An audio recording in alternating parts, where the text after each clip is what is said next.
Welcome to the JD Bunkis podcast. Raps are fun. Probably should have been a blowout last night, considering the Charlotte Hornets team starting 2 rookies and has played 3 games in 4 nights. That's the scrappy Hornets team. This ain't your Unks Hornets. I was going to say your Papas, but nah, it's more your Unks now. This isn't Lonzo or Lonzo Mourning. This isn't the Grandmama. This isn't Muggsy Bogues. This isn't Del Curry. This is a different. They're actually like kind of encouraging for the first time in a very, very, very long time. I don't know when I actually watched a Hornets game and thought, so got something going on here. Hey, I kind of like a few of the pieces. Normally, it's just the best Hornets feeling, or I would say the scariest Hornets feeling was just, hey, Gerald Henderson is playing you, and he's going to pour in 30 points and hit clutch buckets and be turning into prime MJ. But I loved the final 2 minutes of that game. I loved the way that the Raptors defended the rim. That's supposed to be one of their calling cards this season. I really enjoyed that. It was I'm going to go through it with Blake Murphy later today because there's a lot of pluses from a game like that, but also a few things that were underlying concerns. There were a few things. Like, it was a great Brandon Ingram game, but also you don't want to have too many Brandon Ingram games that look like that. That actually was what concerned me when they first made the trade outside the injuries was, hey, is he going to hold on to the ball a lot? Is he going to change the flow of Darko's offense drastically? And it worked out to a degree yesterday. He scored a ton. That dunk, okay, the dunk and the Scotty block were the first times since the Jays playoff loss where I have done a couch. Yeah, that brought me back to life a little bit. I was excited. I was pumped up about that. I've been in a sports funk. There's just no denying it. I think a lot of people are in a sports funk. You went from this unbelievable Blue Jays run to this steep heartbreak, horrific heartbreak, and being launched for me.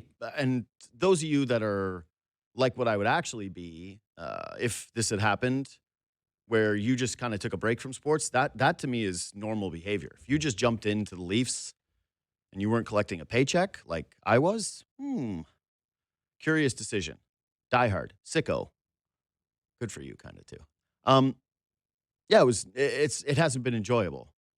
And the Raptors, even starting the season, they've had a lot of games that have been lined up with the Leafs, so I don't know how much crossover there's been for the average person to be able to watch both, but Raptor season started and they were, I think, 1-4, 1-5. It was looking kind of ugly. Their own players were talking about, hey, we hit the panic button a little. You'd like a bit of that urgency from the other team, I tell you. You'd like a little of that urgency from the Toronto Maple Leafs, who was texting with some people who were at that practice yesterday.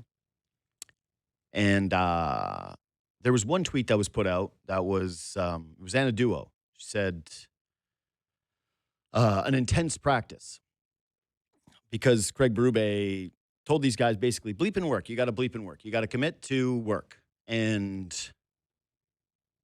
a couple people I asked said that actually the problem was that it didn't seem like an intense enough practice, and not from Craig Berube's doing, but from the body language and the reception of the team.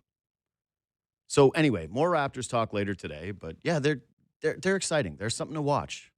Truly. There's something there. And I'm going to go through it with Blake in terms of what it is I like, what it is I'm concerned about, or at least question the long-term vision of. But tonight's big for the Leafs. This is a massive game. Craig Berube gets posted all over social media telling his team to work, and he's facing his former team, a team that he was 0-2 against last season. And if you recall, which I do, the first game in particular, they got blown out. It was 5-1. And there were some whispers of, man, this team just doesn't have that dog in them. How could they let the new coach face his old team, a group he won the Stanley Cup with, and dismissed him within 2 years? How could they just get walked all over like that? And now the narrative is clear. It has fully taken shape. The hockey world has questioned that team's commitment to playing a ferocious, tenacious, difficult brand of hockey. They've questioned the effort level of the group, which they have for many years. This is not a new theme, which is what makes it so frustrating that the coach is in the eye of the storm yet again. Because thematically, the problems with this team have remained. And that's, I think, the biggest frustration point I have with all this Marner talk, which I don't even know. I don't think that casual fans, the average Leafs fan, is driving the Marner conversation. I don't think that anybody that was in a position where they said, hey, I think it's time for a change. Hey, if this guy doesn't want to be here, let him go. Hey, let's see what different looks like. Is all of a sudden recanting all of those sentiments and saying, man, if Mitch Marner was here, the Leafs would just be fine. Everything would be cool. They had a pretty long track record of failure with that guy in the lineup. And again, the problems that are existing right now for this Maple Leafs team existed with Mitch Marner on the roster. Sure, he's a good defensive player. He would have helped with some of the back checking that this team has, some of the penalty kill, obviously the power play. But overall, that's not what people are sniping about. The power play has hit lulls before, and then it's bounced back and finished in the top 5, 6, 7. The penalty kill has had dips. The goaltending has had dips. Like, a lot of this is we've actually overreacted to it, and then at the end of the season, it ends up leveling out. They've been Bo Bichette, where it's streaky. There are times where Bo Bichette is in slumps, and you go, what is happening? He's not making anything happen at the dish. And then he gets red hot, and at the end of the season, you look at Bo's numbers, and you go, oh, yeah. Like, they all match on the baseball reference page outside the one where he was hurt. And that's kind of been the Leafs. We've done these up and down discussions about all of the different facets of the team, but the one thing that has remained, or a few of the things that have remained, have been effort related, passion related, burnout related. And here they are, less than 20 games into the season, and a team that was supposed to be built around a head coach who was a tough guy, a head coach who was a motivator, someone guys wanted to play for, someone guys were going to be physically engaged for. Hey, dump it in, get on pucks, forecheck, play hungry hockey. A fresh set of eyes that was looking at an old problem with this team was supposed to, in some way, be a part of the DNA change that Brad Treliving discussed this offseason. He was the first piece of that a year before. You got some of the work done the year before. And I don't like blaming the coach. I don't. And I've said this already, and I've talked to multiple people who I really respect, who played the game, and like guys like Justin Bourne, who worked as video coaches and system analysts. I've canvassed as many people as possible when asking them about, hey, is this a coaching issue? And there's some stuff that people quibble with in terms of the strategy of this coach, but overall, there was not like a defensive overhaul. This is not a Derek Lalonde changed everything, and that's why this team is falling apart. So to blame the coaching staff, it feels different than in years past. It doesn't feel like when they had Mike Babcock and it went, his grip on this team has weakened. His position within the organization has weakened. And maybe it's time to pivot to a different kind of voice that can take these guys from their early days into what were supposed to be their contending days. Then it was Sheldon Keefe. There were some great early returns in regular seasons. He was one of the winningest coaches of all time in the regular season. And at the time, people thought that they were playing the way that the Leafs were supposed to play. But then it was playoff loss after playoff loss after playoff loss. And by the time I think that Keefe actually started to kind of settle into the job, people had met their breaking point with him and thought, okay, you know what? Some of the other stuff, the effort, the attitude of the team, they want to put a Craig Berube style on this. Brad Treliving wanted his own coach in there. And again, these problems and these questions have persisted to an extremely frustrating degree. Just painfully frustrating watching these guys have so many nights to start this season that have looked like the nights that pissed you off in the past. And that's why so much of the fan angst and frustration and I think apathy that is setting in doesn't even necessarily have to do with just a bad start or not even really owning your draft pick. It has to do with the fact that it's the same stuff over and over and over again. And during an offseason where they talked about DNA change and removed one of their biggest pieces, it looks even worse when it comes to things like effort, things like simple mental mistakes that you just don't want to accept as a hockey team that, again, is supposed to be competing for a Stanley Cup. They're not trying to make the playoffs. That's not what this window is supposed to be about. And so, again, I don't think a coaching change is the cure-all to this. People are looking at it going, oh, Pete DeBoer, he's the king of the dead coach bounce. Or what about a guy like Laviolette who can come in here and he has a shelf life? You say, yeah, could I see it giving them a boost? Sure. But does it feel like you're just hanging a poster over the hole you put in the wall? Yeah, it does. There's no structural fix here to what's been happening. And I think that's what's annoying in all of this. This doesn't feel like, oh, okay, well, he's coaching for his job because it's going to suddenly turn things around. It's like, wow, they're really going to fire a head coach who is just observing what has been the systemic problem of this team for a decade now? I don't know. But like it or hate it, that's kind of what's on the table. Craig Berube is facing his former team. His group is up against the ropes. His group is shorthanded. If there's anything that you should be thinking about this Leafs team in terms of, okay, well, they're missing all these guys. Yeah, but how are they going to respond in terms of the emotion that is in their play? How are they going to look? Is it going to be a solid process game? The Blues are terrible. They got 6 wins. I just don't think that missing Austin Matthews and Chris Tanev and even Nick Waugh, who people have been complaining about, or Brandon Carlo, who everybody's been complaining about, that this all of a sudden creates a excuse vacuum for this team. Like, hey, don't worry, they're injured. And no, they looked bad when they were healthy. So nothing changes.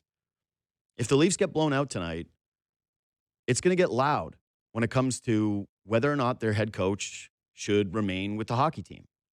And I don't think it's going to happen like tonight, right? Like they have a bad game tonight and it's over for Craig Berube. We're still in November.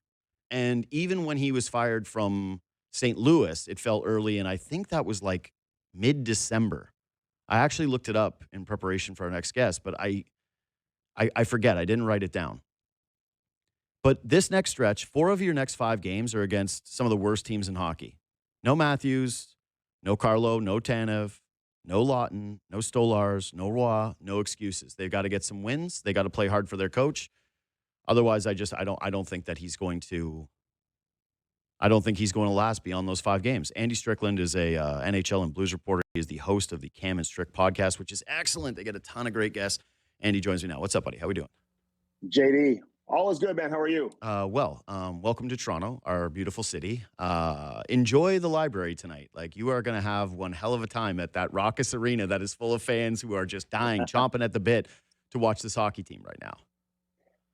It sounds bad. I mean, JD, I'm listening to you for the last 5 minutes. It's like, what are we walking into? It's like a funeral, you know? Mm-hmm. I mean, it can't be that bad, right? It's quite bad. Still early. And listen, I know everyone's kind of resting on the fact that it's early in the season, but the reality is, how many good teams are there in the NHL? Who's running away with it? There's just not many teams that are doing so. So the teams who are struggling, while it may be too late, I guess time will tell. We've seen in the past that it's not. But the reality is the big dogs in the NHL right now, I think, are allowing everyone to kind of keep their head above water and still believe if they go on a run, or at least correct their whatever issues they may have, that they can get back into it. So I just don't see any real dominating teams right now in the league. I mean, there's some that are really good that are going to be there in the end, but how many are there? And you look at the beginning of the season, how many teams that, for all the teams that have not met expectations, how many teams exceeded expectations and put themselves in a great spot? And I think the big question is, can those teams sustain it? Still a long year, man. We're not even to American Thanksgiving. And I think once we get there, I think we'll have a better idea of where things stand. Yeah, I don't disagree with any of that. Like, the Bruins are first in the Eastern Conference, first in the Atlantic. They have 6 more points than the Leafs, and they've played an extra game. In terms of standings watch, that's not really what I think people in this market are doing. It's more of what I was discussing during my opening rant, which is that the problems that people have had with this team year over year continue to exist. And the idea that the Leafs would look like a deeper team, a better coach team, a disciplined team, a physical team, a well-defended team, those things have completely evaporated to start the season. And it's like, it's a process versus results thing, where normally you would look at it if they were playing a certain way and they had this record. I think people would go like, okay, well, it's just this one thing. Hey, they got bad goaltending right now. They got Joe Woll back. Things are going to normalize. Things are going to regulate themselves. It's having the trauma of the past sit on this hockey team. And so I'm a student of history. Like, I love history. I was, I was telling the boys before the show about Japan's economic miracle after World War II. Talking about the first bullet train that was made in Japan and the impact on, their culture and society. Like, I love history. It's the thing that I probably spend my most time on outside of hockey. And so I want to kind of go through some of the history of Craig Berube with you in St. Louis, because for those of us on the outside, when his dismissal was announced, it was a pretty big shock. It was like, holy, this guy just won a Stanley Cup. They turned their season around. They won one of the more exhilarating Stanley Cups in the last decade, just in terms of, hey, nobody saw this thing coming. They got completely red hot. This guy helped turn it around. They end up winning. And when you look back on those times, how was that buildup? What did that look like? And what were the complaints about Craig Berube within St. Louis that led to that firing? Well, I think first off, he was there longer than he had been in Toronto now, right? Mm-hmm. I mean, how long has he been in Toronto? This is one full season? Yeah. And obviously he had one. He became a very popular figure in St. Louis. I mean, his persona, his reputation as a player, what he represents really resonated with the city of St. Louis, and people appreciated that. And listen, they had some turnovers, some change, and guys got a little bit older. They made some changes, obviously, to the roster even at that time. And the team just wasn't playing good. They weren't responding to him. Sometimes we overanalyze it and we try to find these exact details. Hey, what went wrong? What's the problem? Hey, listen, this is the NHL. I mean, you mentioned Peter DeBoer. This guy goes to different teams all the time, right? And he doesn't stay there very long, right? How many teams has Pete DeBoer coached over the course of his time? Players today tend to tune you out way quicker than they did in the past. General managers have a much quicker trigger in terms of moving on from coaches. Owners do as well. I think there's way more on the line from a financial standpoint. And we see coaches, they just don't stay. I mean, look at a guy like Jim Montgomery as another example. It's not like these guys forget how to coach. This guy was considered one of the best coaches in the league, gets let go by Boston. I mean, within hours, he's hired by St. Louis and he's here, takes a team on an incredible run last season. They were less than 2 seconds away from getting to the second round. Nobody saw them making the playoffs. They were the best team in the NHL from the Four Nations on, right? Jordan Binnington really came together. And I look at this team right now for Toronto. And we all know the old saying, hey, you can't get a leopard to change his spots. It is what it is. You just said there's been multiple coaches that haven't been able to get the most out of this team, right? and maybe some individual performances. We've seen Matthews have great years. We saw Mitch Marner have great years. Nylander, these guys, but they've never been able to come together as a team. And I don't know how good Toronto is, to be honest with you. I watched them earlier in the season. I look at their roster. I don't see a great team. I see some really talented individual players, but I don't see a great team. When I look at Toronto, I mean, there's some holes, just like a lot of other teams have holes. So I think in the case of Craig Berube, he's trying to get these guys to be comfortable being uncomfortable, probably for the first time in their career. He's coaching them hard for the first time, really, since Mike Babcock was there, getting in their face, probably saying things they don't like to hear. And listen, sometimes, players react differently to that. Every player has different types of motivation. I mean, different types of coaches tend to work with different types of players. And whether these guys are a good combination with a hard-nosed coach like Craig Berube, who may say some things that you're not comfortable with, he may get in your face and be willing to really challenge you. I mean, let's face it, a lot of these coaches, they don't have the balls to go in there and challenge certain specific superstars, right? Whether it's an Austin Matthews or William Nylander. And from what I see from afar, is these guys don't always like that, right?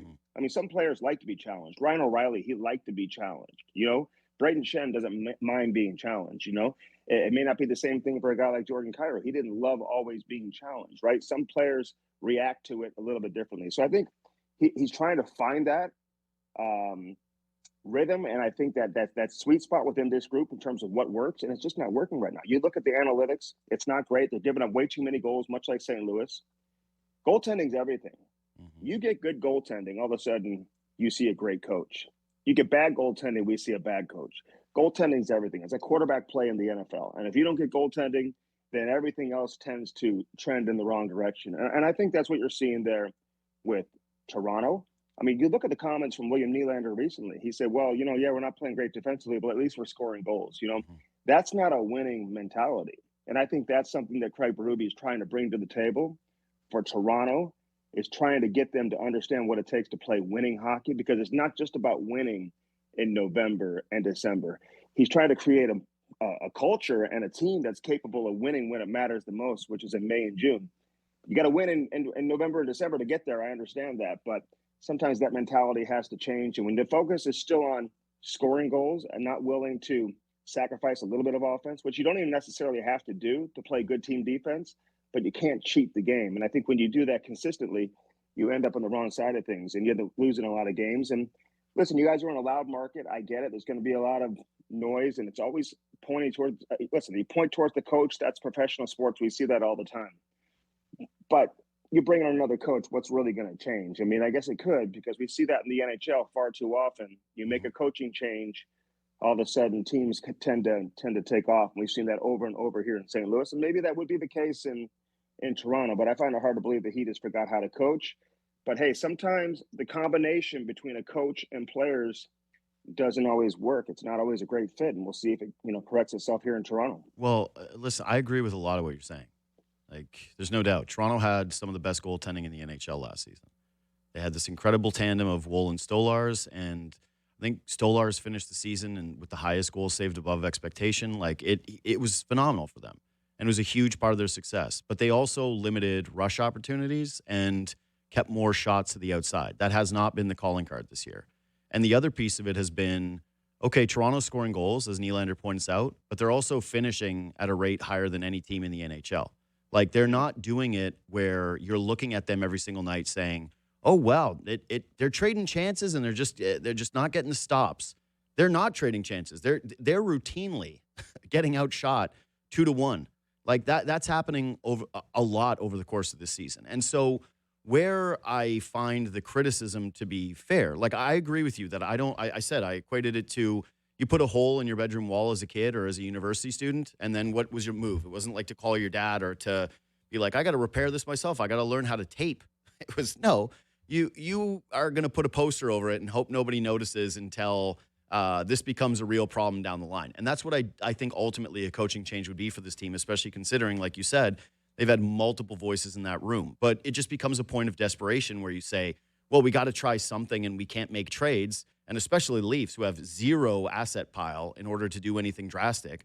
And I don't really see anybody on their roster being suitable for a challenge trade, right? An organization goes, you know what? We'd like this guy. We'll give you this dude, swap him in, swap that out, move forward this way.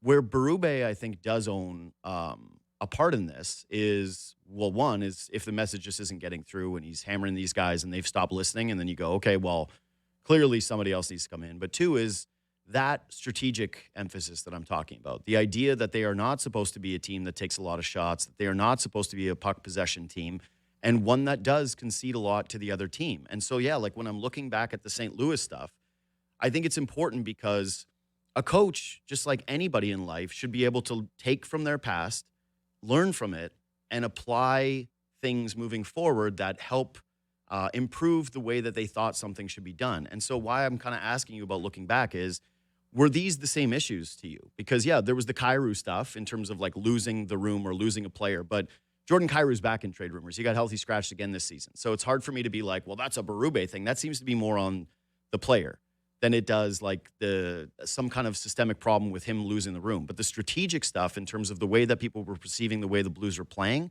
that's my bigger point of curiosity with you, is if like what you're seeing now in Toronto reminds you of what was happening in St. Louis when he was dismissed. I mean, a little bit, yeah, because they weren't winning games. I think Craig Berube tries to, and in the case of Toronto, transition them from being a rush team to more of a forechecking team and be willing to play a hard game, right? And listen, he's demanding, what he's asking you to do isn't always fun for a skilled player, a talented player who wants to play a little more free, who doesn't want to play within a structure all the time. You know what I'm saying? So, I think that's the biggest challenge. But again, I think a lot of it starts in your own end. It starts from the defensive side, and then it moves its way up the ice. And obviously, it starts with goaltending. You got to keep the puck out of the net. So you're right. Yeah, they're shooting. Listen, they got a higher shooting percentage. I mean, they're not getting about a ton of volume in terms of shots, but they're scoring a lot of goals as a result because they have guys who can put the puck in the net, and they got a high shooting percentage. How sustainable that is, who knows? Probably not great. But at the same time, I think sometimes you just have to let it breathe. I think when you continue to go to, we need a new coach, and assume that the next guy in is just going to be able to fix it. It may be able to fix it in the short term, but you're going to end up having the same situations come up again, especially if the personnel doesn't change. Totally agree. I mean, what's the constant that is going on in Toronto with all the coaching changes? It's the same players, right? Yeah. So are they willing? I mean, to truly make whatever adjustments to their game that are necessary to be able to play consistent winning hockey. And I think that's the same issue that Jim Montgomery is trying to get out of this team right now. I mean, you got to be able to defend. I mean, some of the analytics would say, hey, they're defending pretty well, but they're not keeping the puck out of the net, right? I mean, a lot of the analytics say, hey, they're not giving up a ton of shots, shot attempts, high danger chances, all that type of stuff, but they're worst in the league right there with Toronto in terms of goals against. So if you can't keep the puck out of the net, it's really hard to win in the NHL. So I think you got to clean up your own end and improve your overall team game defensively, which is something St. Louis is trying to do. But their penalty kill isn't very good. I mean, you got to have good special teams, obviously, and they haven't been able to get that timely goal. They focus so much on the defensive side, I think it's kind of hampered a little bit their offensive players, and it hasn't allowed their offensive players to find any real type of rhythm. You're constantly changing lines. You're playing guys with different players all the time. There's just not a whole lot of chemistry in terms of what it looks like from line to line here, specifically in St. Louis. So they're searching for different combinations that work. You've got players who obviously have underachieved up to this point, specifically offensively. A guy like Pavel Buchnevich, for example, who first couple of years, this guy was a point per game guy here in St. Louis and signed a big ticket, and he's just not getting it done right now from an offensive standpoint. Yeah, so the they're charts having are trouble. not kind to him right now. Yeah. You're having trouble, scoring goals. But again, I'm just saying the Blues were in the same situation a year ago. I mean, almost to the day when Jim Montgomery came on board. I mean, it was doom and gloom, right? It was really bad. All of a sudden, they make the coaching change and they just go crazy because the team hasn't changed. I mean, they lost Ryan Suter and they lost Zachary Bolduc. It's the exact same team outside of that. So they already showed in recent memory, right, that this team can play good hockey. Whether or not they can turn it back on and get it done again this year, I guess remains to be seen. But as much of a head scratcher as it is for you guys in Toronto to figure out, hey, how has this team gotten off to such a bad start? It's probably even more so here in St. Louis. They were expected to really not only compete for a playoff spot, but maybe compete for a top 3 spot in the division, and they haven't met expectations. So it's going to be interesting. What are we going to see tonight, JD? Mm-hmm. I mean, the 2 worst defensive teams in the league in terms of goals against. Are we going to see a 1-0 game now tonight in Toronto? What do we got? What I think is like the funniest part of the conversation that we're having is that you and I both agree that a coaching change for Toronto, much like it wouldn't for St. Louis, is not going to all of a sudden change the deeper identity of the group, or as Tree Living put it during the offseason, the DNA. And yet, I'm talking to somebody who has watched the St. Louis Blues win a Stanley Cup when they made a desperate coaching change with Craig Berube and then become the best team post-Four Nations in the NHL. Yeah, but listen, man, it goes way beyond that. Yeah, but I'm just saying that's why these things happen. But like, I'll give you another example. I mean, they moved on. They brought, Ken Hitchcock took over for Davis. Davis Payne got a 2-year contract extension after taking over for Andy Murray. They went on a run. They almost made the playoffs. When Andy Murray took over, the team was terrible. They went on some crazy run. They made the playoffs. Ken Hitchcock won to Jack Adams when he took over midseason. You know what I'm saying? So it's like, this is just kind of the way it goes, And I'm not going to sit here and suggest if you didn't bring Pete DeBoer in or bring Peter Laviolette in, that they may have a great run, right? Go on a great run, make the playoffs, and who knows, maybe make some noise in the playoffs this year. It feels unfair. But the same issues that you're dealing with today would pop back up. Correct.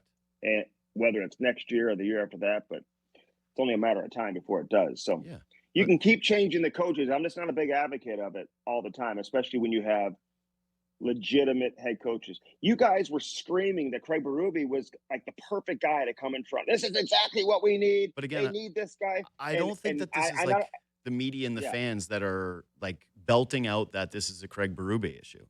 I'm looking at this just from what I think is realistic standpoint and like what I think is going to happen with this team. And that is they're, again, playing 4 of the 5 worst teams in hockey over their next 5. And they've lost 5 straight. And it's not even just that they've lost 5 straight. It's like they've looked horrible in 4 of those games. And what is just the tendency of the league is to pull that move before anything else because they don't really have any other move at their disposal. And I don't think Brad Tree Living is going to just let this season get away from them without doing something desperate. And so, like, that's it. This isn't like it's a very, very, very small portion, in my opinion, from my anecdotal evidence of the fan base that's looking at Craig Berube right now and saying, he's the problem. If he just goes and it's Pete DeBoer, all of a sudden this is a Stanley Cup winner. Like, nobody believes that. Everybody agrees with you. I'm just saying that this is, like, where they're at. This is how desperate it's gotten early, regardless of how close they are in the standings. It's not about, like, this is the age-old don't look in your neighbor's yard situation. This is focus on what you can focus on. And right now, what's in front of the Leafs, it's horrendous. The product is it's borderline unwatchable, Andy. Like, I get paid to do this, and I've had many nights. I do a post-game show, and there have been a few nights where I'm going, maybe I should just be like a librarian. I sit in a room, I read some books. That sounds Come on. JD, you got a great gig, man. You don't want to do that. You don't want to go sit in a library. You're into history. I would love it. I would love it. You know how many facts I could just drop on people? Like, all this, I would just be, I'd be on fire. Hey, but what's the definition of insanity? Yeah. Right? I mean, you can keep going to that and you can keep saying, we're just going to flip the coach out and we're going to bring a new coach in. Maybe it's the players. Maybe you got to move on from some players. And they're just not doing that now.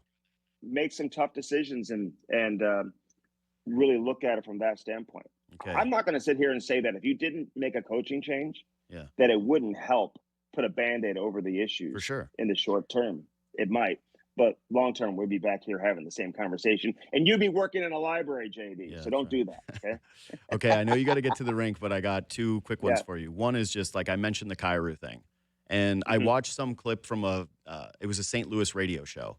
And the host was so exasperated by it that he didn't even ask his compatriots a question. He just went to end the conversation about Jordan Kyrou. And yeah, like, again, super productive player, really good player. But it just, now this is a couple of different coaching staffs where it seems to be something is off with this guy in this organization. I guess where is it at today to you, and how likely do you think he finishes the season as a Blue? Well, who knows whether he finishes the season as a Blue? He's got the no trade clause, so he's going to be Yep. able to say that. But let me just say this, though. I truly believe Jordan Kyrou is the least of their issues, in my opinion. Now, he didn't play. There's some underlying issues that people don't even know about, right? You just see what's on the surface, and I get it. There's other circumstances sometimes that lead to a player not playing, what they may be dealing with behind the scenes, and some of those other underlying factors. Um, I look at a guy like Jordan Kyrou, and he's been pretty consistent from a goal scoring standpoint. He's coming off of 3 consecutive 30-goal seasons. Um, he was a plus 23, plus 24 last year. I think that led the team. He was a minus 50 combined. Okay, so the 2 previous years before that under Craig Berube, where there was some real tough love, right? And sometimes you really have to, I think, as a coach, be willing to dig in hard, and then you get rewarded down the line. It may not happen overnight, but hey, coach or a player realizes, hey, you got to make some adjustments to your game. But Jordan Kyrou, since he sat out in that Buffalo game, I know that was embarrassing for him. And sometimes he could be the scapegoat. And for whatever reason, he's been that guy here in St. Louis with the media, often with some coaches. There's some other players that I think are probably on the verge of being in the same situation. If not, maybe were, and then maybe came back and had a good game and got themselves off of the cliff a little bit. But to me, this is the lack of success for the team. This is not a Jordan Kyrou issue. And we'll see what they do. I mean, they're not looking to give away Jordan Kyrou. You got a guy who obviously is in the prime of his career. He makes pretty good money for the production that he puts up, and they would take a significant return. I would think it would be a significant hockey trade. But for a team that struggles scoring goals, that doesn't have a lot of team speed, he brings a dynamic and an element that you really don't have up and down your lineup. Does he have some warts? Is he a perfect player? Sure. I mean, this guy wasn't a top 10 pick, wasn't even a first round pick, right? So I think he's still evolving and still developing as an NHL player, but he's coming off a homestand where he had some really good games in there. This guy's a good player, man. He scores a lot of goals. And like I said, they need some other guys offensively. I mentioned Buchnevich. Robert Thomas probably should have more points than he does. He's had some pretty dynamic, playmaking situations during the course of the game where guys just haven't finished for him during the season. Probably should have more points than he does right now. And we all know that he's an elite player. Guys just don't become bad overnight, even when they're struggling. That's why sometimes I say, hey, pump the brakes. This is the first of a 5-game trip for the Blues. The tone of the team could be completely different, JD, not only after tonight, but 3, 4, 5 days from now. So I kind of want to give it this homestand and then kind of get an idea of where things are at, or give it this road trip and then, have an idea where things are at when they head back home. But, Jordan Kyrou is a good hockey player, man. He just, they got to get that power play going, obviously. The power play's been pretty good, but it hasn't always been his unit. So sometimes he's not even getting those touches on the power play. But confidence is everything for an offensive player, and hopefully he finds it. Last one. So one of the problems when you fire a coach is that it also removes a shield for you as a general manager. All of a sudden, the critique starts to go from that person to you, the guy who built the team. And Brad Treliving finds himself in a pretty curious spot. And I would say that here, people aren't as loud about Craig Berube as they are Brad Treliving. And when you're talking about like the roster and the composition and the DNA change, it's like it's on him. And if they do finish down the track and this ends up being a disastrous season, it's going to get even louder. And if that does happen to be the case, the Blues just got a new president, and the Toronto Maple Leafs do not have a president.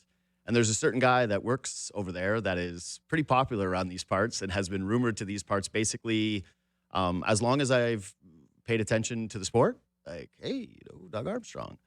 How secure do you think that is there? Like, he did sign an extension. It's 3 years. He's now the president. They've got Alex Steen stepping in as the GM. But, yeah, like, how do you view that relationship in terms of it being, like, concrete, or a guy that wouldn't accept a challenge if, like, somebody did come knocking and offered him the presidency of the Toronto Maple Leafs? Okay. Well, a couple things. I mean, and he has been the president for the last several years. He just now not GM as well. Alexander Steen. Yep. No, he's been president and GM. Yeah, that's what I'm saying. It's several years. Yeah, Steen is now stepping into the GM role. Exactly. So now Steen will be the general manager, and so he'll still oversee the hockey department. And not to avoid the question, because I've actually asked Doug Armstrong this question. Okay, because I was going to say that's a big to avoid the question move, is to say not to avoid it. But only he knows that answer. Okay. You know what I'm saying? Mm-hmm. Like, I can't sit here and answer for him if he would want to go to Toronto. I would think that this guy's, I'll put it this way, he's been managing NHL teams for however long. I mean, 30 years, whatever it's been. And he's still on top of his game. Mm-hmm. He still has the energy. Nobody works harder than this guy. You see all this, work that he's putting in now with Hockey Canada. Mm-hmm. He knows how to build teams. He's built championship teams in the past. And I would say there's probably only a few, if that many, maybe just one team that he would maybe consider stepping into to help truly build again. And maybe that is Toronto. But, he's here for now. And again, I don't think he's going to come out and just answer that specific question. I don't even know if he knows the answer. Yeah. Because we haven't gotten there yet, JD. How much is he going to miss the day-to-day grind of managing a team? Mm-hmm. Is he going to love it? Is he going to miss it? Mm-hmm. Is he going to want to get back into managing a team? I mean, we're talking about a general manager in Alexander Steen who's never managed before. So it's not like all of a sudden Doug Armstrong next year is just going to be on the golf course every single day and just hand over the keys to Steiner and say, hey, there you go. Yeah, right. So it's like, he's still going to be running the hockey department here. Mm-hmm. But I think it's a great question. It's a valid question. But honestly, it's a question only he knows. And if he even knows that answer right now, but I would expect him to be here in St. Louis, certainly at least through next year, right, to help that transition. I don't think he's going to bail on the organization, bail on ownership, and just leave the ownership with a general manager who's never been a GM before, when this was kind of part of his succession plan that Doug Armstrong was fully on board with, right, to have this be the succession plan. But how much he misses it and how much he would love to take on the challenge in a market like Toronto where people like you, JD, are talking every single day. I think he would probably love that. But at the same time, I know he likes living and managing an acquirer market too. So again, if you see him tonight in the press box, go ask him. Let me know what he says. Yeah. I can't say what he would say on air. Andy, again, the pod is excellent, man. You guys do a great job. It's like one of the better destination pods in all of hockey. Thanks for making time, dude. All the best, JD, man. I appreciate it. Yeah, of course. Andy Strickland, again, NHL Blues reporter and host of the Cam and Strick pod. Okay, so to tie that together, like, again, Andy's right in terms of where you're supposed to look with this team. And I don't think very many people disagree with him. Like, I think it's a very small portion of people who are looking at this and saying, it's the same roster, it's just the systems. I think that's kind of like a, to be honest, like sort of a amateurish way of looking at it.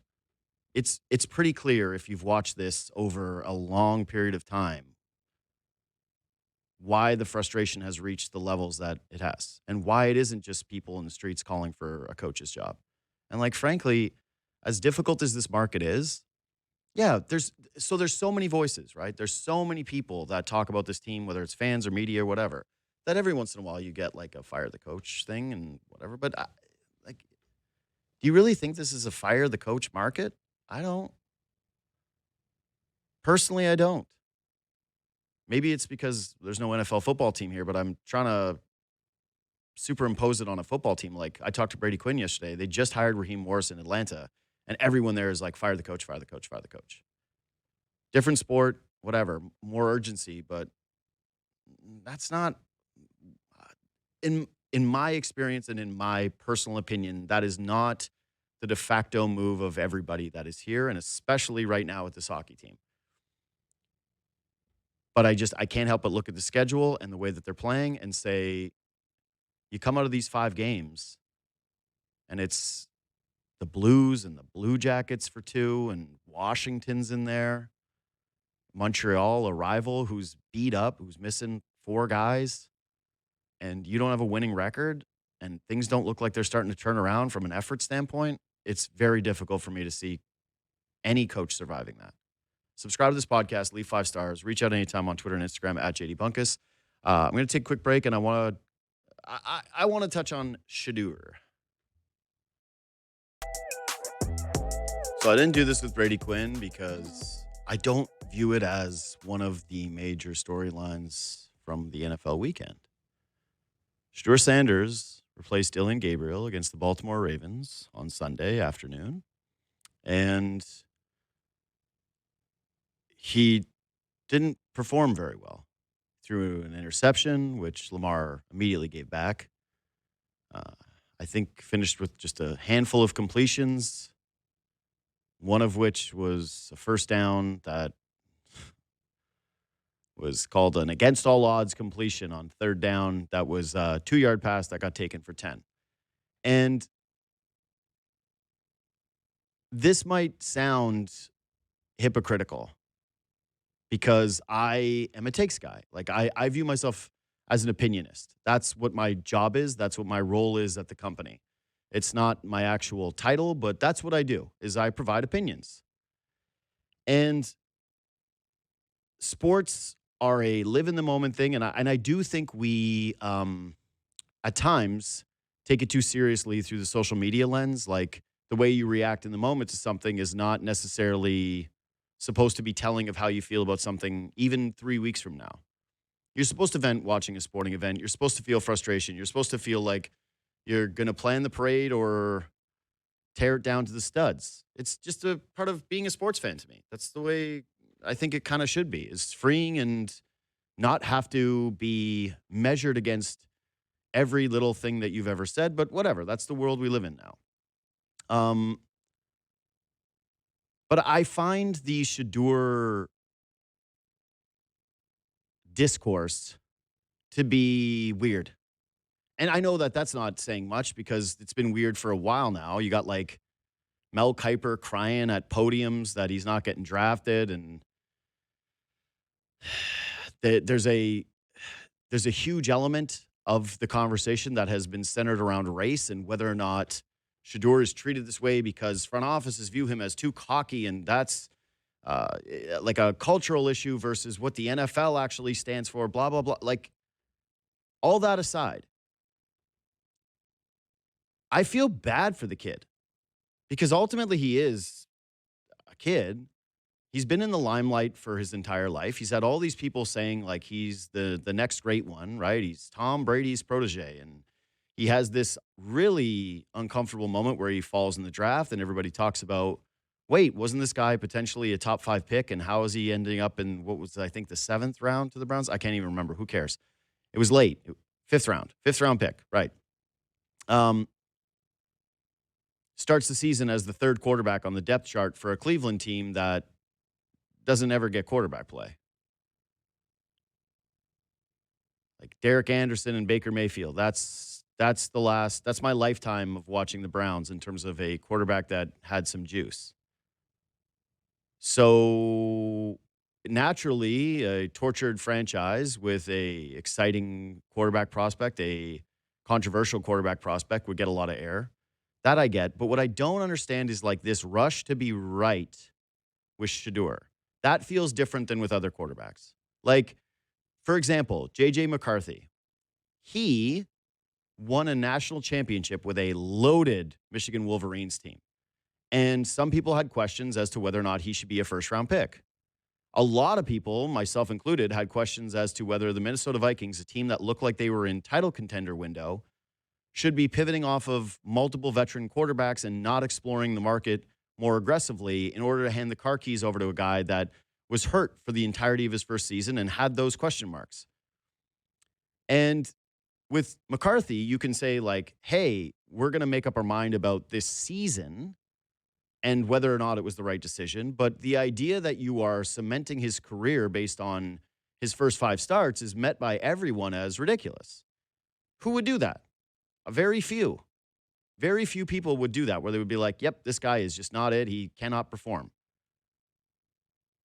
It's different if it's a guy like Michael Penix, who is now having, I think, his 5th knee surgery in 6 years. Like, that's a different story where you look at a guy and go, man, I just don't think he can stay healthy.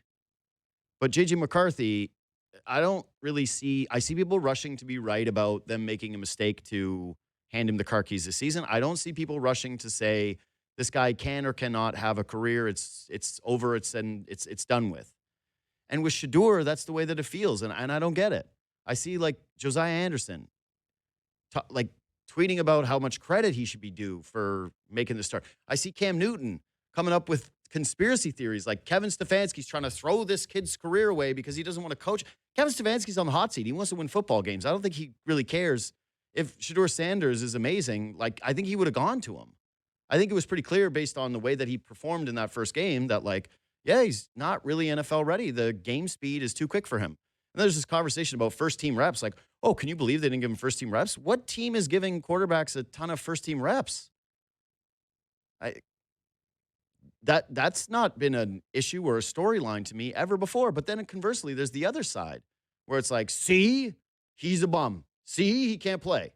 Like, yeah, he's the third string. He was drafted in the 5th round. He's the third string quarterback of them and the Jets. So I got to say the Jets. The most embarrassing team in the NFL. I just don't know why we have this rush to be right about whether or not a guy can play or not in his rookie season when he just took, like, 15 snaps? It's weird. And I truly believe that if you want to have conversations about, like, what you're seeing from Shadeur and whether or not you think he's going to be good, sure. But it's the way this is being done, the fact that it's leading ESPN shows and they're bringing in heavyweight people to talk about this and, like, go this hard on takes with this guy. I don't get it. I don't like it. And to be honest, to me, it actually feels like part of the reason why I feel sorry for this kid is that he obviously seems to like the spotlight, but he feels so foisted into it where you go, man, does he even have a shot? Anyway, quick break. We'll come back, and I want to talk about the exciting Toronto Raptors with Blake Murphy. Blake Murphy is here. He of the Raptors show. He's doing pregame stuff with the Raptors. He also does Jays Talk. First of all, what's up, buddy? Hey, man. How are you? I'm well.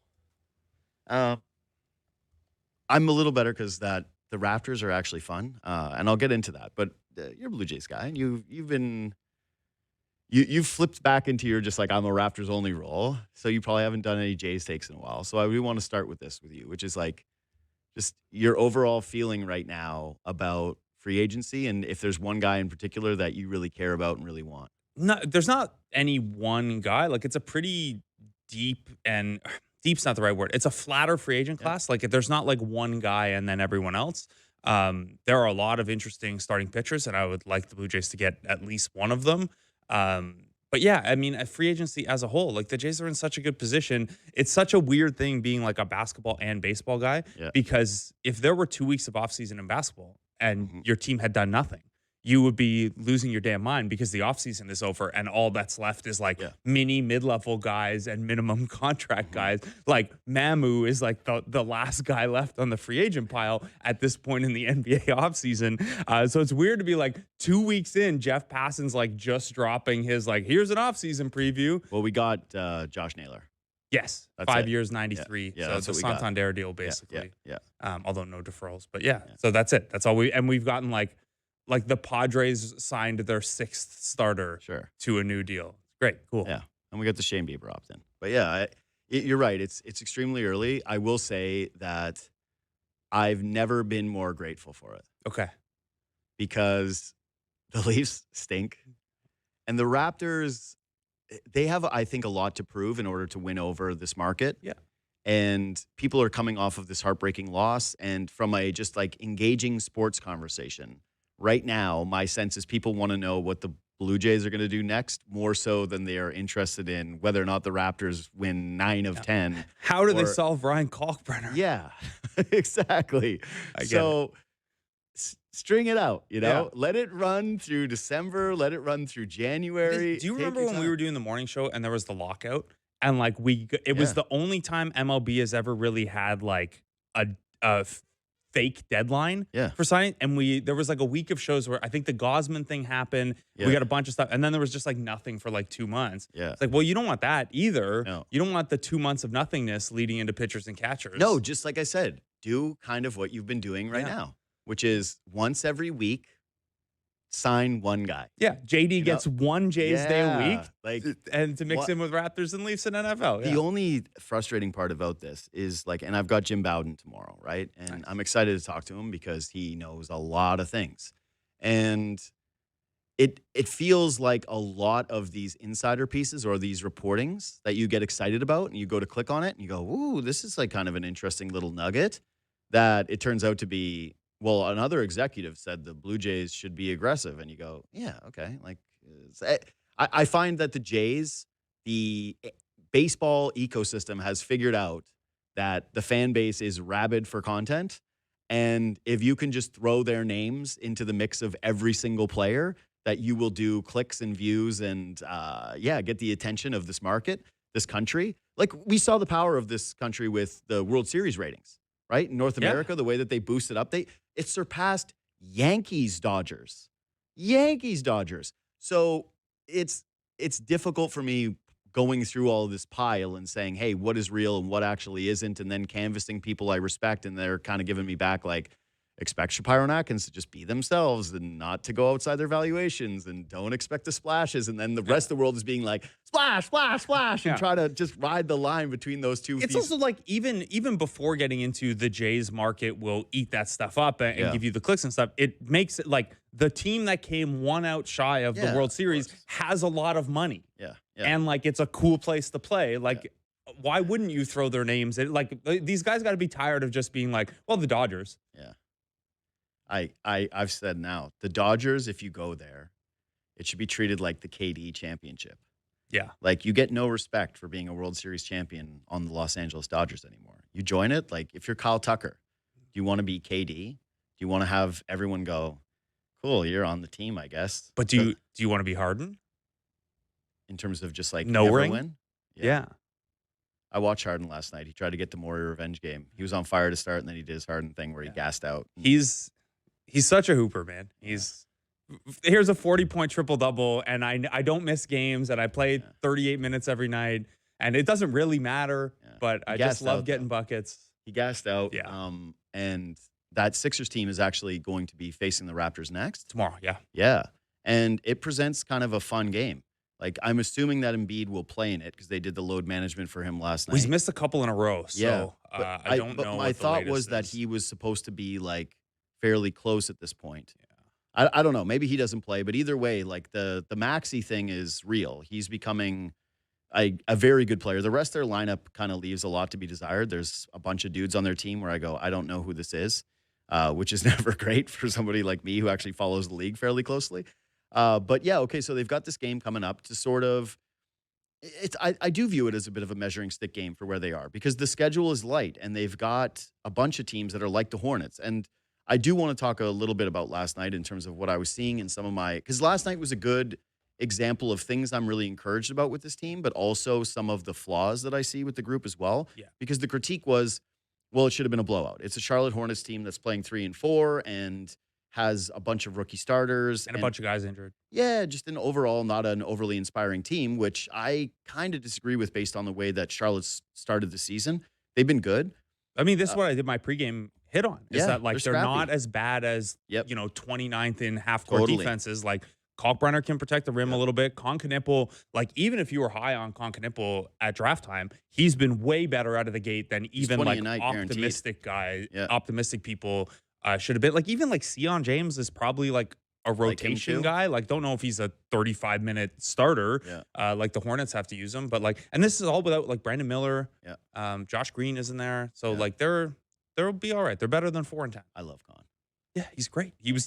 It's like until the fourth quarter. You texted me. He was probably the best player in that game until the fourth quarter. Yeah, he was. He was dominating. Like, and he's got a scrappiness to him where he really digs in on defense and tries, and you can see like teams like the Raptors try and attack him, but he's serviceable on that end. He's not just a classic white guy who just cannot move. He also like, he weirdly like has like, it seems like he has old man strength already, even though he's like what, 19, 20 years old. He's 20 years old. Yeah, Like, he's not like toned or but he's just like, he No, just he's got like seems Luka strong. body Yeah. where it's he You kind of looks bounce off of chubby. him. Yeah. Yeah. He's And not I'd be that like, yeah, chubby. I don't think it's chubby. It's Yeah, but maybe, but he's got like baby fat. yeah. Like he But genuinely he's looks like he solid. has it. Yes, no Yeah. doubt, no doubt. Okay, so Raptors stuff. Yeah.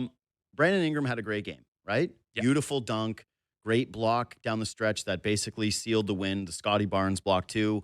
Awesome closing couple of defensive possessions for the Raptors where they had, I think, 3 block shots in the final 2 minutes and did not allow a basket within the final 2 as Buck well. 41, yeah. Yeah, so encouraging stuff there. And I'm going to kind of focus in on the Ingram of it all, though, Sure. because I think that he is the story coming out of that game a little bit for me, which is Brandon Ingram can do that for you and get wins against the Charlotte Hornets. But the way the Raptors played on offense in general in that game through Brandon Ingram was actually one of the red flags I had about the trade, which is that he holds onto the ball for a very long time. He can be a little bit of a stopper with the offense. And I thought that there were moments, especially early on, where things were running through Scotty Barnes. And I've been really impressed with Barnes at the start of the season. I don't know how anyone could not be. Like, there actually does seem to be some kind of body language, emotional maturity for me that has elevated. I've texted you multiple times. I don't like that he just like runs to the bench once every 3 games with an injury. It's just not a great look for me. Again, I've seen it live, and I watched him walk off the floor in a game against the Grizzlies where he just left during the action and then returned to the game later. And I went, it's probably not what you want. But outside of that, he moves the basketball. Mm-hmm. I mean, look at how he responded to a bad whistle last night. Yeah. It's like, oh, I don't get the call in the Didn't paint. melt I'm going to go down. harder in the paint. 100%. A year ago, maybe he becomes a 3-point shooter when the whistle's not there in the paint. Right. He took 1 3 last night and just kept going to the paint, kept going to the paint, kept going to the paint. He had a couple bully, like, drive to post. The one on Miles Bridges at the end of the game where he's just, like, gets the offensive rebound. I still don't understand why they reviewed the shot clock when there was enough time to get the dunk regardless. That's what I kept wondering, too. I still didn't get a good explanation on it. But either way, I grab an offensive rebound and just bully a pretty big, And it was like, a huge moment small to forward, tie power it. forward size guy and just put him under the bucket. Yeah, game slipping away, and he gets an offensive rebound There and then was bullies his way to a cup. there was another one I want to say in the third quarter where he got called for an offensive foul that he didn't like, and he just runs back, grabs the defensive rebound, and goes coast to coast by himself. Like, no, you owe me that bucket. I'm gonna go back and take it. So I've liked a lot of that stuff. I've seen a lot of growth, but still like chirping with the referees and stuff like that. But the response Sure, a lot of guys do that, though. the response is I'm going to just get that bucket back so often. I like it a lot. It's I don't been mind really good talking to see. the refs. Like, again, I grew up, my favorite player was Gary Payton. Yeah. So I don't love doing it on ball defense. that's but, it. Is I just don't want it to become something where all of a sudden the game feels as though you've let it get derailed, and that's not. It happened once in the Dallas game. Yeah, and he gets back cut on it, right? Yep, and I hated it, and I think I even led my show with it the following day, where I was like, this has to change with this guy. There's got to be an on-court maturity element of this is my team and I'm leading by example, and part of that is not, and it is. I'm sorry, but it. In the past and in moments, it's different than, say, Kyle Lowry, where people would go, well, Kyle Lowry talked to the officials all game long. Kyle Lowry's famous for bitching at the officials during practice games all game long. And I'm like, for sure, but there was never a loss of attention to detail because of the griping with the officials. Right. Would there be a bad, take foul that you wouldn't like from Lowry? Yeah. Certainly, but you never had to question, I think, by the time he was one of the leaders of the Raptors, there was no longer questions of like his ability to lead and his maturity as a player. Lots of technical fouls, but doing it between the whistles and stuff like that. There is a difference to an educated basketball eye between the two's complainings to the officials. And keep in mind, like when Lowry came to Toronto. Oh yeah, no, I know. He was in year 6, 7 of his career on his fourth team, and Scotty's in year 5. So this is like a totally normal, and as we're talking about, he's been better for it. So I don't want it to sound like we're turning a positive into a negative. We're speaking of the growth in this regard. Has been where I'm going with this is that the offense. The one thing that I've liked about the starters that has worked to me is Scotty Barnes a point guard? No, but his playmaking is above average for the position, and you can see the way that he can make up for the lack of a traditional playmaker, because when the offense runs through him, it does feel like a lot of other guys are getting involved. Yep. Emmanuel quickly. Has it been perfect to start? No. Love the pace that he plays with. I think that he has made a concerted effort to be more of a ball-moving point guard this season. Like, You saw it last night. I thought last night was his best. Like, I know he only had 4 assists, Totally. but his best like point guard game that he's had at least this season. he's maybe as not a going to Raptor. be a 12 assist a game guy, and it's never going to look the way that you would say, well, this guy is not some kind of a hybrid guard. But can you have buy-in from multiple players? Same thing with RJ Barrett. Above average playmaker for his position, not a point guard. So you have these 3 guys that I think work kind of well in an ecosystem where it comes to moving the ball, being able to hit Jakob Poeltl on a roll, being able to play unselfishly and make the extra pass. And again, I don't want this to stem too negative about last night because they won, but the way that they won, I do not think is going to be conducive to the ultimate ceiling of this team, which is everything kind of going through Brandon Ingram, him touching the ball on every single possession, him holding on to the ball for like 15 seconds. And there was one play where it worked late, right? Where he gets doubled in the corner and he finds RJ Barrett cutting to the rim and he makes a nice finish. But that's like a pass of utter necessity. You're doubled on the baseline. There's even for Brandon Ingram, there's like no shot there. Now, the counter to that would be that you set that up by being Sure. willing to take that shot all game. Sure. And the fact that he had a couple plays leading up to that where, efficient or otherwise, he got the ball on the block, drew the double, and spun away from the double to shoot over top of it. Now, he had one where he got picked off at the elbow as well, where he turned into the double and the double came and got him. But I would bet his answer to that, and he didn't get asked this directly last night, although he did joke that he's like, yeah, in that situation, I might pass. I was maybe going to shoot it too.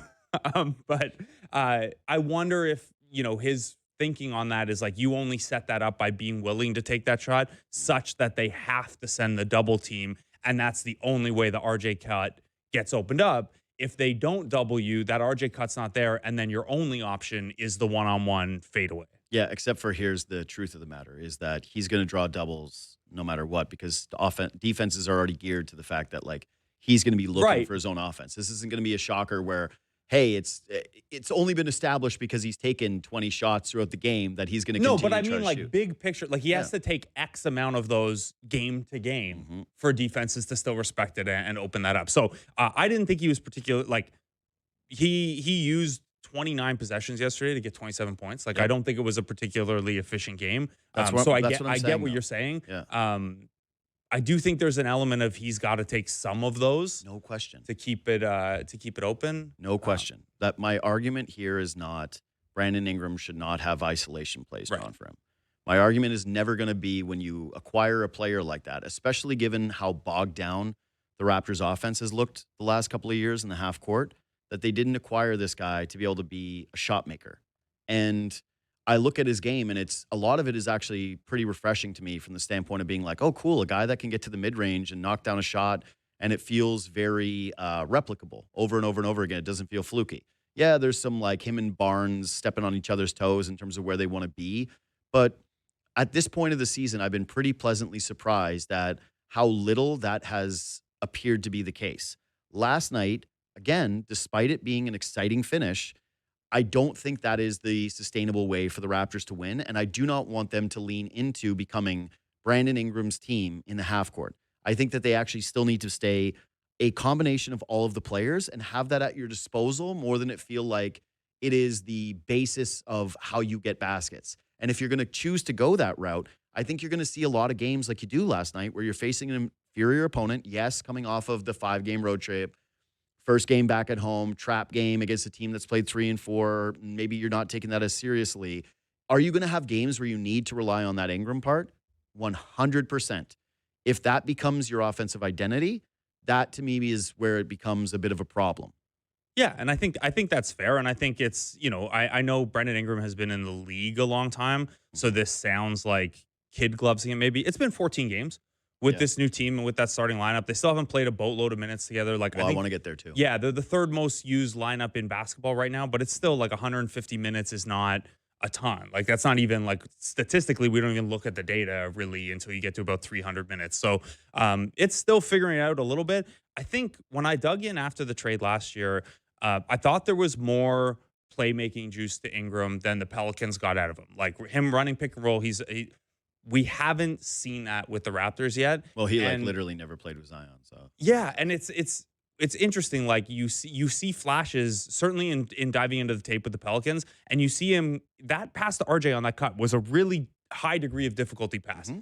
around two bodies with arms over top and everything like that. So I think there's more there as I a will say that playmaker. the cut never gets enough credit. It's a great cut. Yeah, it is a great cut. There's also quickly pulls out of the way Mm-hmm. at the last moment to draw Knipple out of the, out of RJ's space as well. And Yak is doing a great job. Like, he's got Kalkbrenner buried on the baseline to open up that space. So, like, everyone is contributing on that play.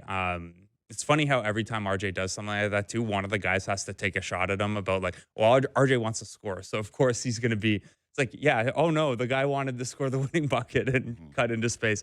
But yeah, I think, look, this is going to be a process. And if it looks like this in game 82 and you have a game against a quality defensive team where too much of it's running through Ingram, that'll be a problem. I think right now they want to establish that. They want Ingram to get comfortable. They want to see what playmaking can flow from that naturally.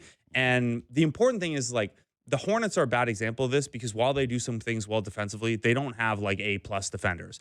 We saw Ingram do this a lot against the Hawks when they didn't have Trae Young and they were in switch everything mode. That's when you're absolutely going to need Ingram to have that in his pocket. Like, you're going to need to go to that version of Ingram against teams like that where your offense just isn't able to create, a mismatch or little advantages like the Raptors are so good at. So, I don't know. I think like 14 games isn't early, but it's kind of early to work in a new highest usage guy. Yeah. I get what you're saying. If it looks like this game 82, it's probably too much of that. Yes. I have some patience for them to feel out what the right level is. To me, it's just more of a matter of you need to have hierarchies in basketball. You do. You have to have a guy who is the guy. And then there's the second guy. And it's going to be Ingram in crunch time. Like, it can be Scotty Barnes for 46 minutes or whatever, Sure. but like crunch time is guys who can get a bucket. But that's why I liked him at the end of the game. Mm-hmm. I don't have any issue with the process of the final few possessions for the Raptors and Ingram taking some of the shots that he did. My greater issue is if you allow him to play that way over the course of 48, the way that they did in that game, I don't think it bodes well for the long-term health of your highest ceiling as a group, which is something that feels more collaborative. I like the idea that the Raptors have three guys in particular who are good slashers, but also do look to pass. Yes, RJ likes to score. That's very clear throughout his career. But he's a really smart player who is always going to find the roll man if he feels like that's the better opportunity for them to get a bucket. It's a huge part of his season last year. Exactly. Scotty Barnes, the playmaking, I think has even taken another step. Like, he looks so engaged with the idea that he has to make everybody feel like they're a part of this offense. He's such a good connector too, right? Where like, let's say it is an Ingram ISO or whatever, and the double comes. He's gotten so good at like, I'll flash to the middle, and it's not for me to score. It's because Ingram can't make the pass to Pirtle over here in the dunker, but I can quickly flash here and be the connector and make that connecting pass. He's so good at all that stuff that. He's so smart too that I'd imagine that his chemistry with Ingram, and this is it's unfair to say, oh, Scotty Barnes has to learn how to play around Ingram more, but Barnes is just so smart at finding those opportunities. I think he's going to get better at playing around that too. Would it surprise you if I told you that Ingram's usage is the lowest it's been since he was a Laker? No, because I think that my early return of what I was so excited about, and I had Kasharo on, I talked about this with him. I talked about this with Bobby Marks. I always do that. That's a big time if you talked about it with Bobby Webster. My early return with Ingram was I was very happy that it didn't feel like he was forcing up his shots, that they looked like they were coming more in the flow of the offense, starting with the winning streak. And last night was the first game that I've watched where it felt like, no, he's taking over a lot of what they're doing. The Raptors, to me, look like a group that's going to be an elite transition team, scoring-wise, right? They've got guys like Quickly and RJ and Scotty who can really, really, really push the pace. So obviously they want to get out and score. I have zero question marks about what that looks like. My greater question is, what do you settle into as a half-court offense when that's been the prevailing issue of teams from the past? And what is Scotty Barnes' ceiling as the primary in terms of being able to not just get his own looks, but be able to find other guys and get them sort of in rhythm and have a team that moves the basketball? And with the Ingram part of it, like, again, this is based off of one Charlotte Hornets game, okay? Yeah. Like, I'm not extrapolating this into a larger issue, but it does have to do with what you're saying there, which is it's the lowest usage of his career up until this point since the Lakers. And my response to that is good. Yeah. That's the way that it needs to be. It can't start to transition to, hey, the half-court offense is now turning into something where when they're getting out in space and they're rebounding and they're on the run, everybody else is eating. When they bog down in the half-court, all it is Brandon Ingram gets the ball on the block or on the wing, and he's deciding to try to create whatever it is for himself. Yeah, and I think that's fair. I think, I'm just...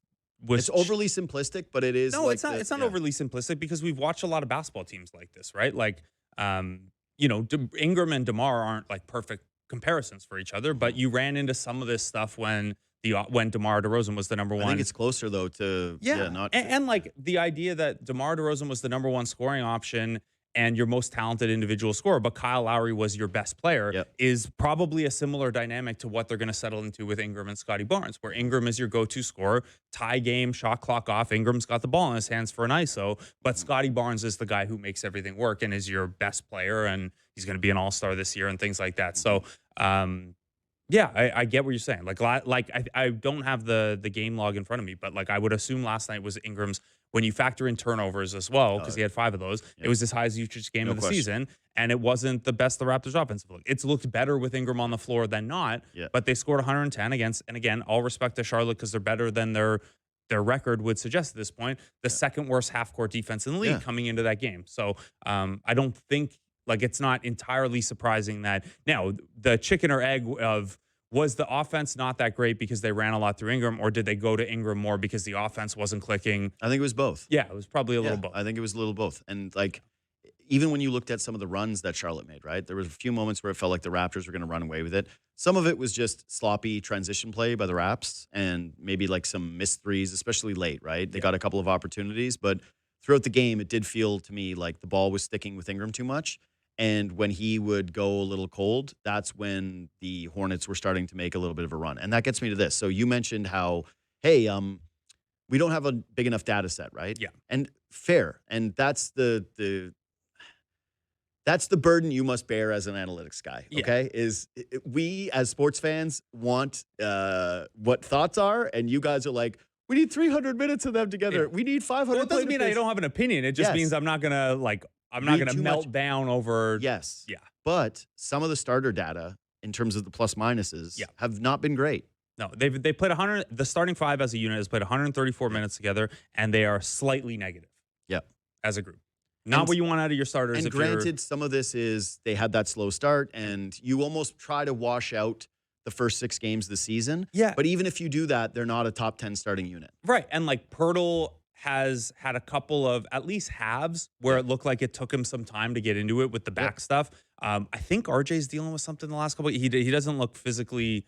Something was bothering him yesterday. But we didn't talk to him after the game, so I didn't get to check what. But either way, every team is going to deal with this over the course of the season, right? Like you've got a couple games where your center's not 1,000%, a couple games where especially a team that's built like this with lots of injury-prone players. So honestly, I would actually say probably the most important thing is that they've actually played 134 minutes together, which doesn't sound like a lot, but it's the 3rd most of any lineup in basketball this year. So like they need to, and like even if you're a Raptor fan who's like watching this, and every time Jamal Shed comes into the game, suddenly in the first quarter, suddenly that's when the Raptors wake up. It's frustrating, and you are probably like, well, why is that happening? Why don't you resolve that? You can't cut into the starters' minutes just yet. Like they need those 13, 14, 15 minutes a game together because they've got to figure it out at some point. They're going to start every first and third. They're going to close every second and fourth. So I think the most important thing is that they're playing together a bunch. Though, like that they wouldn't for now. Like they're going to go half a season without touching this. Okay, yeah, all right, half a season at least. Okay. I think like because there is something about like when they go to Quickly and Shed together, it does feel like this looks better. It does look better. You're very fast. You have extra playmaking on the floor. Quickly off ball gives you a little bit of extra spacing, but those groups are also exclusively playing against opponent benches. So. Read into that what you will. Yeah, so and this is why we need like larger lineup sample is like, oh yeah, what if half your minutes came against Colin Sexton just looking for his floater game, But is there one thing about those numbers, like again, early caveat, blah, blah, blah, that you kind of look at and say, well, I kind of think that this might be why. Yeah, I mean, I think the identity that they want to play with defensively suits the second unit guys a little bit more, particularly Shed. Like if they want to be high pickup points in your jersey, force a lot of turnovers, get a run, Jamal Shed's one-on-one defense in the half court hasn't been quite what we thought coming out of college just yet, but that high pickup point, aggression, jump passing lanes, that stuff is there. He can help fuel it. I think quickly, just naturally, we've seen with the starters, he plays the point guard role, but it's like bring the ball up, first action, and then you're kind of a shooting guard because they need the spacing. Yeah. That works really well if he has another point guard next to him, because Scotty Barnes, Brandon Ingram, RJ Barrett, all those guys are very good playmakers, but Jamal Shed is like the truest point guard they have on the roster.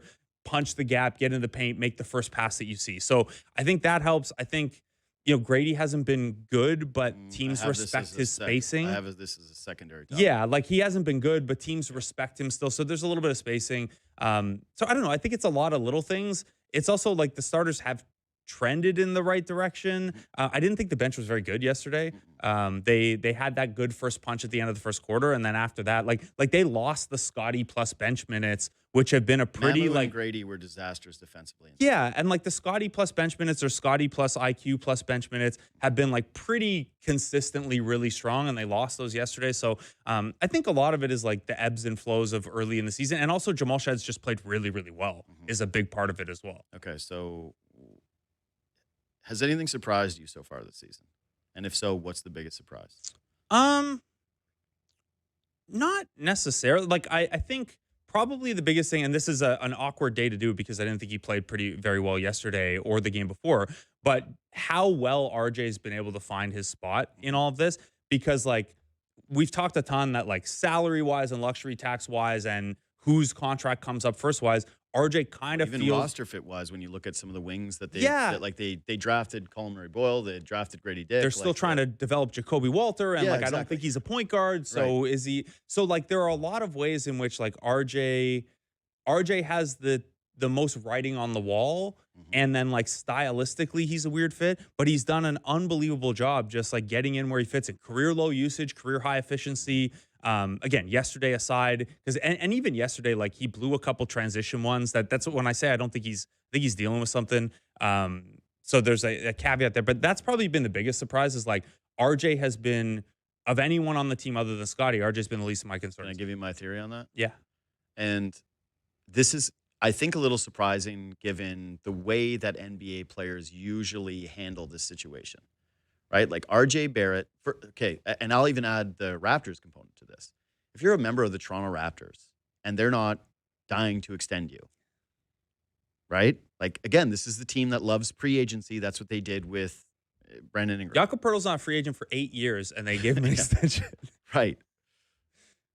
RJ Barrett not only didn't get a contract extension, not only was put into trade rumors, has had his role now being asked to evolve and diminish, probably more so than anybody else on the roster, right? Like, they're not asking Jakob Poeltl to change who he is. They're not asking they're asking Brandon Ingram to make some sacrifices offensively with this team, but like you saw last night, there's going to be tons of games throughout the course of the season where I think it's going to look like that. Yeah, RJ, you're a cutter now instead of a second side attacker. Scotty Barnes, it's about you and your development as the star player of this team. Hey, quickly, you're one of the most important pieces to make this thing run. He's probably more... You're the only guy who can shoot at a high level. Yeah. RJ is the one that's being asked quite a bit more to sacrifice in a multitude of different ways. And to me, it looks like being a Toronto Raptor actually really matters to this guy, that he really wants to be here, that when he's speaking about how it means more to him because he grew up rooting for this team, that this is where his family is, this is where like the country that he wants to represent, that he is, and listen, he's already a lunch bucket guy, culture setting guy. Yeah. That was one of the things that I liked about the trade in the first place, was that you were bringing in a dude who has brought consistent effort from every level of basketball to where he is in the NBA. Does not have like the entitlement that comes with some professional athletes, at least with the way that he carries himself and the way that he plays. But that you kind of have the perfect storm with that player where his buy-in is, how can I actually stay here?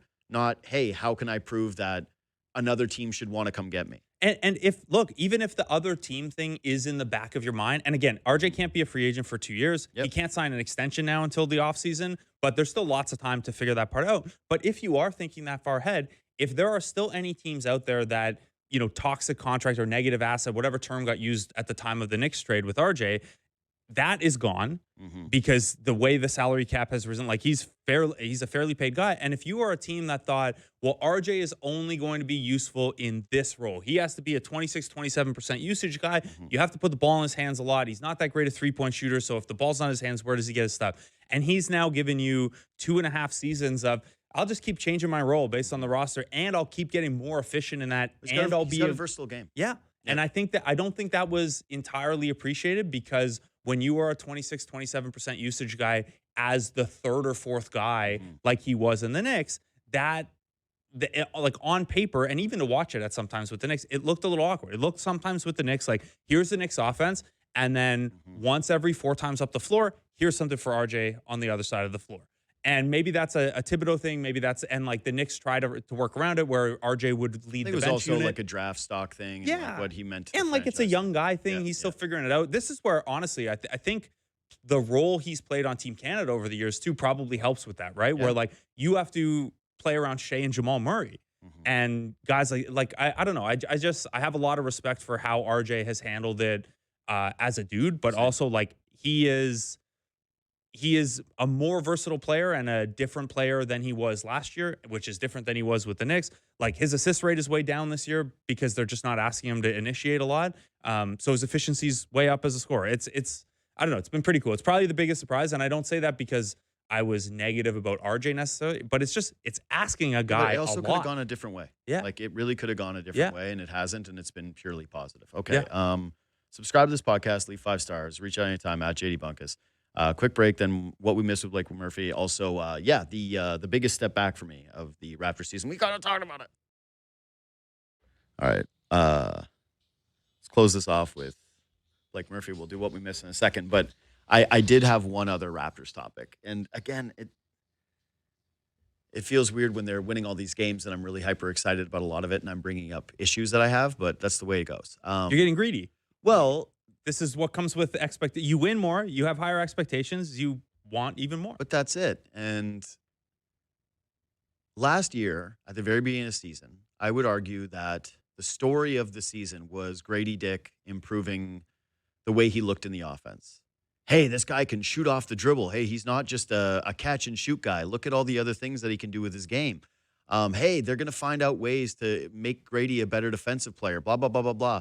And when even they were going into the trade deadline, there was this kind of consensus among people like, well, your core is Grady and Scotty. And if you're going to pivot, like when they were doing we're kind of in a soft rebuild thing, the idea was sort of, well, these are your 2 cornerstone pieces that you had. And then they added quickly to that mix. And you went, well, he's young and he'll be a part of this too. But everything else can kind of shape out how it does.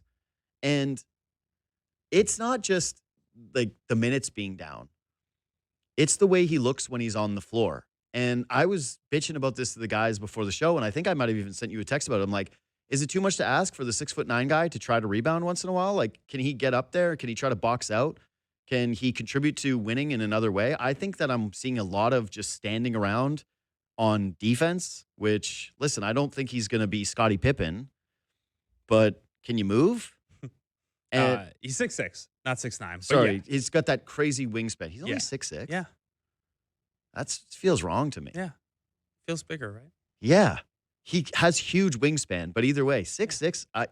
I need him on. I need the combine measurement of Grady Dick. I think he's grown. If that was the height that I'll he measure him at practice. Yeah, today. please do. I'm gonna go up to him with a little- 100%. Put him. Hey, back against the wall. Yeah. The shooting, we know he can shoot. Yeah. All right. Like, can he shoot it as well as maybe we hoped when he was drafted? Maybe not, but he's a good shooter. Like, he's a very good shooter. And teams treat him like he's a 40% shooter. Yeah. I've been very surprised at how down I've been on his game to start this season. That in a season that is genuinely full of nothing but positives for the Raptors, that give it time, sure. To me right now, if you're asking me like what are the Raptors' hinge points, it's like you got to get Ochai off the books, and you might not have Grady Dick as like he's to me. I'll say this already. He's not a core piece for me. Yeah, it's tough. And like, this is the most prove it year, right? If you are in your third year in the NBA, it's the most prove it because we're not talking about you as a rookie or a sophomore anymore. And the Raptors have to make a decision on your future this offseason. Yeah. So they don't have to make it today. Can't sign him to extension until July 1st. But Yep. at some point this year, the Raptors have to figure out what they see in you. Otherwise, you're headed for, a year 4 kind of lame duck like Ochai's in right now. Yeah. Where then you start talking about, are you the guy that helps them duck the tax? He is. Ochai is, yes, Yeah. in this case. I know he's not playing, but He's hurt right now, but yeah, he's out. there's one guy whose number makes the tax stuff work. Yeah. And is not in the rotation. And it's Ochai Agbaji right now. Like the guy, I think he's an NBA player, but that's the reality of the tax situation. There's no spot for him. Yeah, and look, with Grady, there is a spot. They invested a high pick in him 2 years ago. They're going to give him lots of time. But yeah, it's been a pretty disappointing start to the season. And like he's hitting 36% of his threes. He has a true Not good shooting enough. percentage of almost 60%. So like it hasn't been that bad because he gets out in transition and things like that. But yeah, you mentioned those first 15 or 20 games last year. I wrote a big thing about it. I did like a deep dive on it. And I never bit on the pump fake about his defense. I don't think there's a path to him being average defensively that some people think is there. But there is Doesn't move his feet. there is a path offensively where his shooting gravity opens things up for other people, and he's a good enough passer and makes those reads. Like he averaged almost 2 assists a game last year, Yeah. and there was a stretch of time early in the season where when he would catch the ball on the move off one of those curls or pin downs, he was not just looking to go vault up and shoot, but he was like one step ahead of the defense of like, this guy's going to sag in and I've got the corner pass here. After I come off this curl and get the catch, the roll man's going to be there. And we just haven't seen a lot of that stuff yet this year. And it's in there. Like the passing instinct stuff and the reading one play ahead on the defense, that doesn't go away in your third year because there's physicality or anything like that. I think some of it'll flow from like when his shot's dropping a little more, he'll be a little more in rhythm or whatever. But yeah, he hasn't shown enough yet this year. And it's, that's kind of the guy that when you look at what all the transition units look like, you need a shooter in there, right? Like Jamison Battle, I like Jamison Battle. He should not be as important to some of those lineups as he feels right now because Grady's got to hit some more of those shots and not just hit more of the shots, but do a little more, offensively as well. Like with some of that playmaking, he has a good instinct for offensive rebounds. We haven't seen a lot of that yet either. It's it hasn't been enough for him. I don't like the just body yet. language. I don't like the game. That guy really. I think he can get back there, but it hasn't been, hasn't been a resounding start to the season for him. That's for sure. fair. All right, Brandon Brown, what have we missed? Well, we've got Blake with us, so I figure we'll jump into some baseball. You guys have been talking a lot of basketball. Okay. We had the parrot himself, Edwin Encarnacion, named as one of the new candidates for the Hall of Fame this year. He'll be joining, I think, 12 first-time candidates on the list. 15 others from last year's ballot will be there as well. So just wanted to get your guys' thoughts on Edwin's career and his chances kind of going into the Hall of Fame. One of my favorite players ever, 0% chance Hall of Fame. Yeah, not going into the Hall, but happy Jay's to level of happy to- excellence? yeah, Yeah. happy to For sure. celebrate Edwin at any opportunity, and loved the parrot, loved his time with the Blue Jays. The wild card game is one of my favorite sporting events I've ever been to. Yeah. It's great. Rest in peace, Zach Britton. Where is he all-time home runs? Not high enough. No, he's 54th. Yeah, I was all gonna say, time. and is that his highest, like traditional, like for him? Because that's, I would guess, yeah, you're not even top 50 home runs, but where are, 424 home runs, yeah, 25% league above league average for his career in terms of OPS, 35 wins above replacement. It's not getting you there, I don't think. That's a great career. That's the Hall of really good. Yeah. That's the Hall of awesome player. Too late a start in his career to dominating is the story of Edwin Encarnacion. If he's putting up those numbers like before he's a Toronto Blue Jay, then yeah, maybe. But then the Blue Jays don't get him. He's a level of excellence guy for sure, right? Like no questions there.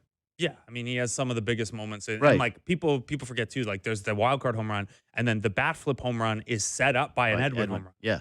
And not even just that. Like, to me, Bautista's clearly more popular because he has the moment and he was the face of the Blue Jays.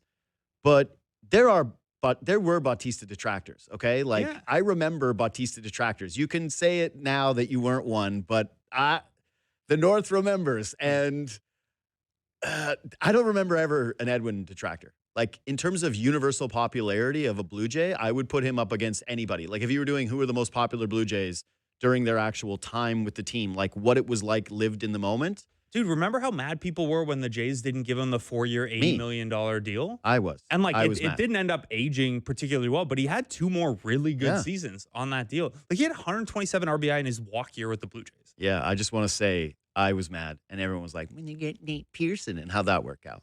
All right. Nate Pearson. I mean, you could replace a 40 Yeah, but- home run guy with But don't you remember that was the argument? They got the comp pick. Yeah. And then it turned out to be Nate Pearson, and everyone was like, actually, Yeah, Astros starter Nate Pearson. they got him, and actually, Kendrys Morales has a lot of his bat to ball skills. It's remarkable that Kendrys Morales did not end the batted ball data revolution. Like him being the poster boy of he hits the ball so hard, and then everyone just being like, yeah, but we know where we'll just shift it. Yeah, I know where it's going. Yeah. Also, looking back on Kendrys' numbers, they were better than I remember in the moment. He also had it came up this year because someone had a home run streak. He had like I thought he you were homered going in to say like it came up this year because you kept comparing Santander to Kendrys, and actually Santander would have killed for a Kendrys season. Yeah. No, but he homered in 7 straight games at one point. Yeah, I Crazy. do. I forgot about that. Yeah. All right, what's next? Well, we had back to hoops. Victor Wembanyama Oh, going to be out for at least a couple of weeks. Seems like he's got calf strain. We're seeing this kind of around the NBA. I think John Morant, Anthony Davis dealing with one as well. So first, just wanted to kind of ask, we saw Wemby kind of miss, I think, more than half the season last year, on track to miss some games now. Do you guys think that he's going to need kind of a Joel Embiid strategy? Maybe not to that, intensive a strategy in terms of some rest management, but where do you guys see the Spurs handling Wemby over the next few years at least? Blake, I'll let you start with it. Yeah, I don't think it's going to be an Embiid situation. I think that's a pretty unique one. And like last year, the thing was like blood clots, right? Like that's not, it's not a wonky hammy. It's not an ACL. But yeah, I think anytime you're 9 feet tall, you are going to have extra physical issues that you have to work around. It'll be interesting. The calf thing is interesting, how many of those there are, and the line that I don't know if the science is there, but like you can obviously draw a line from like, oh, my calf hurts to my Achilles hurts. And we saw that with Halliburton last year and a couple other guys who played through calf. So I think Jason Tatum, teams are going to be really, really cautious with these calf strains. I think it's Matt Bonner's fault.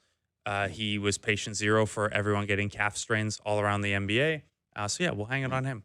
I will say that like that almost the calf strain thing has gotten to the point in the NBA where that feels like the next revolution is figuring out how to prevent these. Yeah, injuries. what can we do with shoes? Yeah, like we didn't fix ankles, but like people aren't like getting high ankle sprains every week anymore. and I've seen some theories in terms of like, hey, the pace of the game has changed so drastically. That's a real and like at Wemby's size, obviously, like I remember this was a thing with DeMarcus Cousins when he started wearing down early. I think Tom Haberstroh did a thing of like, yeah, if you were DeMarcus Cousins in the 90s, you had to travel this far in a game. And now you have to travel this far because you're stretching out on offense and you're guarding guys who are stretching out on defense. Yes. And like, that makes sense. That part of it is like the one defense I have for the guys, because I hate load management. I think it really sucks. The NBA is a bad product from the standpoint of like night to night. The first thing you have to check is who's in and out of the lineup. And it feels very rare where you watch a game and the team is fully healthy